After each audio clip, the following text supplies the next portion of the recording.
दोस्तों, आज इंसान की फितरत दिन ब दिन बदलती जा रही है। इसका एग्जाम्पल मैं आप सभी को देना चाहूँगा।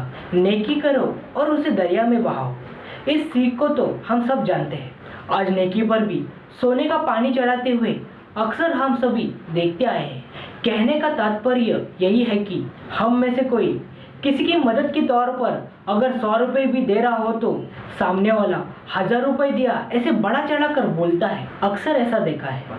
पर कहते हैं ना, ढेर सारे चावल में कुछ ही कंकड़ होते हैं। वैसे ही इस दुनिया में कुछ ऐसे इंसान हैं जो नेकी सहे दिल से करते हैं और सामने वाले को उसका ज़रा भी पता नहीं चलने देते। शायद इन्हीं चंद लोगों की वजह से ये दुनिया आज तक टिकी हुई है। दोस्तों, हमारी आज की कहानी इसी एहसान और नेकी के बेस पे है। तो चलो शुरू करते हैं छूकर मेरे दिल को के अगले भाग को, जिस कहानी का नाम है मुझको था पता। रोज़ की तरह ओमकार पॉकेट खरीदने स्टॉल पर जाता है। पॉकेट खरीदने के बाद उसी पॉकेट स्टॉल का मालिक अपने बगल के ही दूसरे पॉकेट स्टॉल के मालिक से कहता है, पता नहीं यार, ये आदमी रोज़ पॉकेट लेकर उसका क्या करता है। इस पर दूसरा पॉकेट स्टॉल का मालिक कहता है, मुझे तो लगता है कि रोज़ इसका कोई ना कोई पॉकेट मारता होगा। इस पर वही पहला वाला पॉकेट स्टॉल का मालिक कहता है, नहीं यार, मुझे नहीं लगता ये आदमी इतना बेवकूफ़ है, ज़रूर इसके पीछे कोई वजह है। उसकी यह बात ओमकार सुनता है। उसके चेहरे पर स्माइल देखकर वो पॉकेट स्टॉल का मालिक फिर से हैरान में पड़ता है। रोज़ की तरह ऑफिस छूटने के बाद ओमकार ट्रेन में चढ़ता है। ट्रेन से उतरने के बाद जब वो अपने पैंट के पीछे वाले पॉकेट में अपना हाथ डालता है तो उसे अपना पॉकेट नहीं मिलता। और वहाँ जिस लड़के ने उसका पॉकेट मारा है वो जब ये देखता है कि रोज़ की तरह पॉकेट में सिर्फ 100 रुपये है तो उसको भी ये क्या माजरा है ये समझ में नहीं आता। वो भी थोड़ा सोच में पड़ता है। आज इस बात को पूरा महीना हो चुका है और फिर एक दिन रोज़ की तरह वही लड़का ओमकार का पॉकेट मारता है। रोज़ की तरह उसमें 100 रुपये के अलावा एक चिट्ठी होती है जिसमें ये लिखा है, मेरे भाई, मुझे तुम्हें रोज़ 100 रुपये देने में कोई हर्ज नहीं, पर क्या यही तुम्हारी ज़िंदगी है? ज़िंदगी भर तुम क्या यही करते रहोगे? इस दुनिया में 2 किस्म की मछलियाँ होती है। एक वो जो गटर के पानी में रहना पसंद करती है, दूसरी फ़िश टैंक में। गटार के पानी में रहने वाली मछलियाँ को लोग हमेशा गंदी नज़र से ही देखा करते हैं, पर फिश के टैंक में रहने वाली मछलियाँ को डेली साफ़ सुथरे पानी और उन्हें अच्छा खाना दिया जाता है। अब तुम्हें ये तय करना है कि तुम्हें अपनी ज़िंदगी में सुधार लाना है या फिर इसी तरह चोरी चपाटी करके इस तरह ज़िंदगी ख़राब करनी है। मैंने एक चिट्ठी में एक पता लिखा है, अगर तुम चाहो तो वहाँ जाकर काम कर सकते हो। भाई, जिसके पास दिमाग और हाथ चालाकी हो ना, उसे कामयाब होने से कोई नहीं रोक सकता। ये मेरा तजुर्बा है, बाकी तुम पर है। तुम्हें सिर्फ लोहा बनकर रहना है या हथौड़ा जिससे बड़े बड़े पत्थर ही तोड़े जाते हैं। दूसरे दिन ओमकार रोज़ की तरह ट्रेन में चढ़ने के बाद ट्रेन से उतरता है तो ये देखता है कि उसका पॉकेट किसी ने नहीं मारा। वो मन ही मन में मुस्कुराता है। आज इस बात को पूरे 10 साल हो चुके हैं। रोज़ की तरह ओमकार ट्रेन में चढ़ता है। जब ट्रेन से उतर के पैंट के पीछे वाले पॉकेट में हाथ डालता है तो उसे अपना पॉकेट नहीं मिलता। वो थोड़ा टेंशन में पड़ता है। दूसरे दिन ट्रेन में चढ़ने के बाद ट्रेन में ही जब वो अपना पॉकेट में हाथ डाल के पॉकेट बाहर निकालता है तो उसे वही कल वाला पॉकेट दिखता है।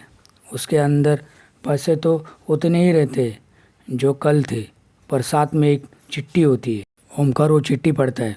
उसमें ये लिखा है, भगवान किस रूप में आकर हमें मिले यह हम में से कोई नहीं जानता। आज तुम मेरे लिए किसी भगवान से कम नहीं हो। मैं एक गंदी नाली का कीड़ा, गंदी माहौल में रहकर बड़ा हुआ। किसी ने मुझे अच्छी राह नहीं दिखाई, पर आज आपकी वजह से मुझ जैसा एक गंदी नाली का कीड़ा रेशम का कीड़ा बना, जिसने अपनी एक अलग पहचान बनाई। अगर किसी का एहसान उतारना हो तो हमें भी किसी पर एहसान करना चाहिए। एक हाथ से कोई अच्छा काम करे तो उसके दूसरे हाथ को उसका ज़रा भी पता होना नहीं चाहिए। ये मैंने आपसे ही सीखा। आपके दिए हुए पते की वजह से एक पॉकेट मारने वाला लड़का गैरेज में काम करने लगा और अपना दिमाग और हाथ चाला की वजह से एक मोटर कंपनी का मालिक बन सका। इस दुनिया में गलत रास्ता दिखाने वाले लोग तो हमें गली चौराहे पर बार बार मिलेंगे, पर सही रास्ता दिखाने वाले आप जैसे सिर्फ चंद लोग ही मिलते। शायद आप लोगों की वजह से ही ये दुनिया टिकी है। अगर कल मुझ जैसा कोई लड़का आपको मिले तो मेरा ये पता उसे ज़रूर देना, क्योंकि रात के बाद ही सुबह आती है। ये तो प्रकृति का नियम है जिसे आज तक कोई बदल नहीं सका। मैं सहे दिल से आपका शुक्र अदा करना चाहता हूँ। कभी वक्त मिले तो मुझसे मिलने ज़रूर आइएगा। वो चिट्ठी पढ़ने के बाद ओमकार उसके अंदर का विजिटिंग कार्ड देखता है। कुछ दिन के बाद एक दिन ओमकार का कोई मोबाइल मारता है। जिस लड़के ने उनका मोबाइल मारा था उस फ़ोन पर एक अननोन फ़ोन आता है। सामने वाली की बातें सुनकर वो लड़का एकदम शांत सा हो जाता है। वो फ़ोन किसी और ने नहीं बल्कि ओमकार ने किया था। दूसरे दिन उसी लड़के को उस इंसान के ऑफिस में जाते हुए दिखाई दिया है जिसने आज से 10 साल पहले ओमकार का पॉकेट मारा था, जो आज एक मोटर कंपनी का मालिक है।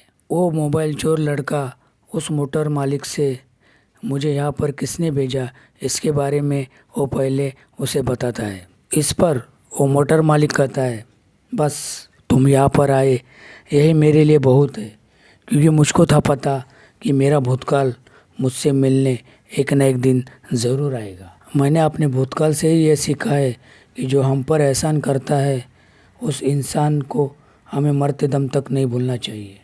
उस मोटर मालिक की हम बात सुनकर वो मोबाइल चोर लड़का उनसे कहता है, मैं आपकी ये बात गांठ समझकर अपने सीने से बांध कर रखूँगा। मैं आज आपसे ये वादा करता हूँ कि मैं भी अपनी एक नई दुनिया बनाऊँगा और मेरी उस दुनिया में मेरा भूतकाल भी मुझसे मिलने ज़रूर आएगा, जैसे आज मैं आया हूँ। जैसे मेरे आने पर आपने ये कहा कि मुझको था पता, यही बात मैं एक दिन मेरे जैसे किसी और से ज़रूर कहूँगा, और फिर यही एहसानों का सिलसिला इसी तरह चलते रहता है। तो दोस्तों, कैसी लगी ये कहानी? इस कहानी के ज़रिए मैं आप सभी को यही कहना चाहूँगा कि सब्र का फल हमेशा मीठा ही होता है। हम कोई अच्छा काम करते हैं तो उसका परिणाम अच्छा ही होता है। कहानी पसंद आई तो लाइक एंड सब्सक्राइब। मैं आपको मिलूँगा दूसरे वीडियो में। तब तक सेफ रहो, सुरक्षित रहो।